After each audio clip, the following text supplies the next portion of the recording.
கும்பகோணத்தை தலைமையிடமாக கொண்ட புதிய மாவட்டம் உருவாக்க நடவடிக்கை எடுக்கப்படும் என்று பாமக வேட்பாளர் ம.க. ஸ்டாலின் தெரிவித்துள்ளார். திருவிடைமருதூர் சட்டமன்ற தொகுதிக்கு உட்பட்ட திருமணந்தாள் ஒன்றிய பகுதிகளில் அவர் மேற்கொண்ட பரப்புரையை மகாயுத்த மேடை பகுதியில் தற்போது காணலாம்.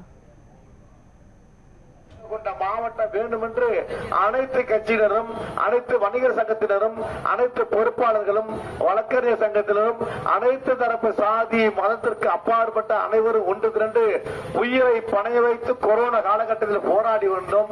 அந்த போராட்ட காலத்தில் திராவிட முன்னேற்ற கழகத்தை சார்ந்த தலைவர், அன்றைய எதிர்கட்சி தலைவராக இருந்த காலகட்டத்தில் திமுக ஆட்சி அமைந்த 100 நாட்களுக்குள் கும்பகோணத்தை மாவட்டமாக அறிவிப்பேன் என்று சொன்னார்கள். ஆனால் 1000 நாட்கள் கடந்தும் கும்பகோணத்தை மாவட்டமாக அறியவில்லை. அவர்கள் சொன்னதை ஏன் செய்யவில்லை என்றெல்லாம் நீங்கள் நன்றாக சிந்தித்து பார்க்க வேண்டும்.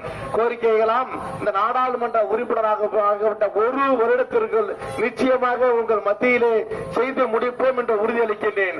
அதற்காக நீங்கள் எல்லாம் மாம்பழ சின்னத்திற்கு வாக்களிக்க வேண்டும். வர்த்தக வியாபாரிகள், பொது மக்கள், அனைத்து அரசியல் கட்சிகளும் இந்த தேசிய ஜனநாயக கூட்டணிக்கு வாய்ப்பளித்து இந்த மயிலாடுதுறை நாடாளுமன்ற தொகுதியில் வாங்கனி வெற்றி பெற வேண்டும் உங்கள் மத்தியில் கேட்டு இந்த தொகுதி மேம்படுவதற்கு நான் நாடாளுமன்ற உறுப்பினர் தேர்ந்தெடுக்கப்பட்டிருந்தால் என்னுடைய தலைவர் அன்புமணி ராமதாஸ் அவர்கள் வழியில் பிரதமர் அவர்கள் சந்தித்து இந்த நாடாளுமன்ற தொகுதியை தமிழகத்தில் உள்ள 39 நாடாளுமன்ற தொகுதிகளில் முதன்மையான தொகுதியாக கொண்டு வருவேன் என்று உறுதியளிக்கின்றேன்.